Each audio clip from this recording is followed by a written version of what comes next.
have for voluntary severance. And the other point is, Madam Speaker, well, I won't disturb me, man. The other problem is, Madam Speaker. Madam Speaker. Allow him. Ladies and gentlemen, allow him.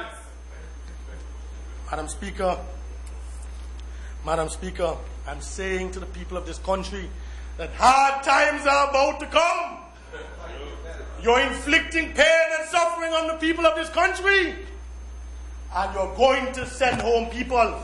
No matter how you dance, no matter how you jump, you're going to send home people. We never sent home nobody. Not one single public servant was ever sent home. But you don't send home 80 people from the port, 50 people from CMC. Public works, he victimized all the people from Parliament Place and send them home and replace them with his people from St. Philip South. That can't be right, Madam Speaker. What kind of caring government is this that closed down a job program? A job program that young people was on and sent home 200 young people and put them out of work because they vote for Labour? That is not right, Madam Speaker. That is a government that is uncaring. That is a allow him. Victimization as their hallmarks. Yes. And then you tell me that our Prime Minister loved the people of this country? Yes. Madam Speaker? Oh, Lord. Madam Speaker, as a result, the economy is likely to contract. In the face of rising unemployment, it is evident that the economy, with new personal income tax, with new sales tax, and no mention has been made, Madam Speaker, of the cost of the severance pay and the timing of the payment. Is it Uncle Alan going to pay it? Tell the country the truth. You want to know where you're getting the funds from? You preach transparency and accountability. Those are the hallmarks of the UPP administration. Well, come clean and tell us how much it's going to cost us and the source of your fund. We are making a mistake because we never indicate that we're going to send money. Madam Speaker, the concessions now. The granting of concessions, the Honourable Minister of Finance says, will be capped at $100 million in 2005. However, this measure, Madam Speaker, has the potential to turn away attractive potential foreign investment. You can't just willy-nilly get up and say you're going to cap at $100 million. And look, listen, this is not Asset Micah getting up here and pontificating. PricewaterhouseCoopers put out, I'm sure the Honourable Minister of Finance has seen it, they put out a publication dated November 30, 2004. They've done an analysis, and they have said so in it. What have they said? They have said that the concessions, they say here, I read it, I put it in on page 3, it says, while it is recognized the government is aiming to recoup lost revenue, we have to ask if this measure is only operative for 2005 or will it apply for future years? When it is in effect, does it apply only for new concessions or to those already granted and not yet utilized? Will an investor now have to wait word from the government to see if their concessions, together with others, fall within the limits set by the government?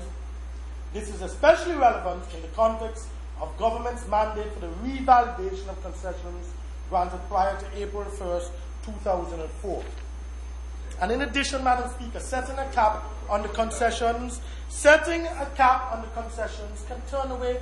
Suppose we have a next Alan Stanford who wants to do Ghana Island number 2 at Great Bird Island. You've already set in your budget, you're not going to give more than $100 million. I mean, I heard the member for St. Philip South espouse all the new projects that he have and the negotiations that he's presently engaged in for new investments into the country. So I think it's unrealistic. I think the intention is good. I think the Honourable Minister means well, but I think that it's unrealistic to cap your concessions at $100 million, Madam Speaker. Of course, it's IMF instructions. They're following an austerity measure. By the IMF, they're imposing the bitter medicine and telling us swallow. Swallow little black boys in Antigua. This is for all you. Madam Speaker, in essence, what we have before this Honourable House and this country, I heard the Minister of Finance, he was so proud when he got up and said we're going to reduce the cost of living on macaroni and basic food items, and baby food and flour and sugar and rice, and he said saltfish. And he was so proud. But I want to say to you, Honourable Member for St. John's Release, just like how you and me enjoy lamb chops and a rack of lamb and steak, Antigua people enjoy that too. And it's not just saltfish and dukkana, they're yam and macaroni. And they want to have steak and lamb chop and rack of lamb and roast beef taste too. Because they've been accustomed to that standard and quality of life that the Labour Party governments over the 28 years have made the people accustomed to. So I'm saying, Madam Speaker, that this is a saltfish budget coming from a saltfish government. And this budget, Madam Speaker, is really lacking in substance.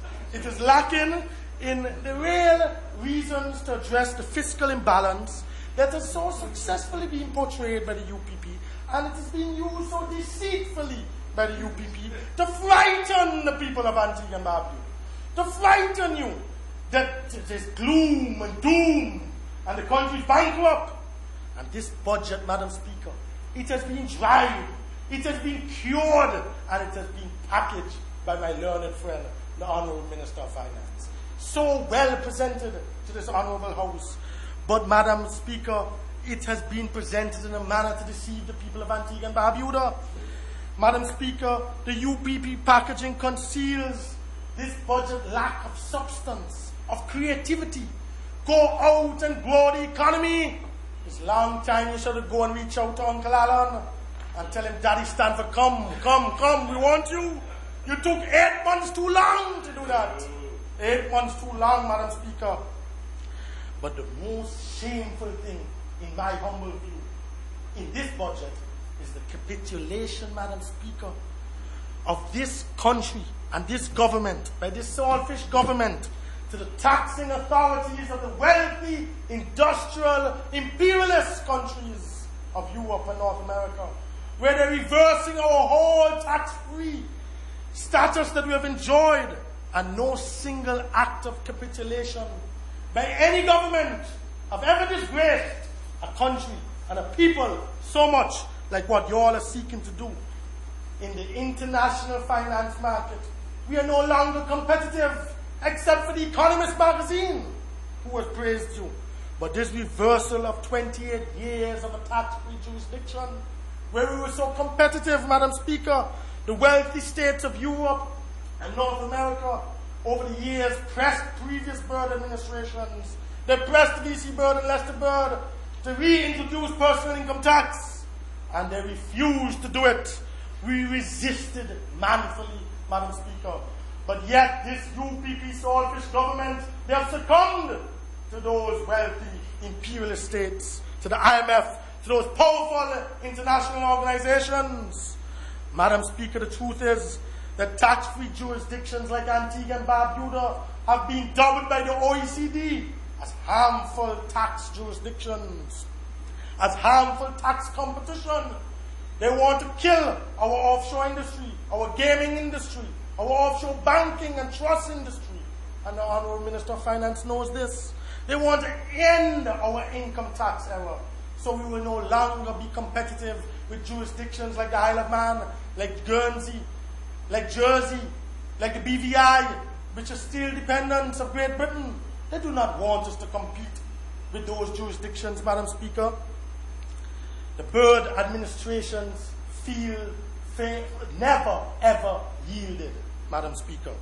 And the evidence of our wisdom is there for all to see. For 28 years, unstoppable economic growth in this country. For 28 years, except for the hurricane years, we have enjoyed unprecedented growth of 5 and 6%. For 28 years, we created a middle class in this country, Madam Speaker. A middle class that was able to build beautiful homes. A middle class that was able to move out of Villa and Johnson Village and move to Crosby's and to Hodges Bay and to Paradise View and to Marble Hill and to live among the rich and the affluent. A middle class, Madam Speaker, that's able to afford varied and healthy diets and to take their wives or their husbands to the bistro and to restaurants and to have an annual vacation and to drive nice cars. A middle class, Madam Speaker, that is able to save and to have in the banks over $1 billion in savings. That is evidence of the ALP's wisdom, why we never introduced personal income tax in this country. We knew, and we had long concluded, Madam Speaker, that the reward should flow to the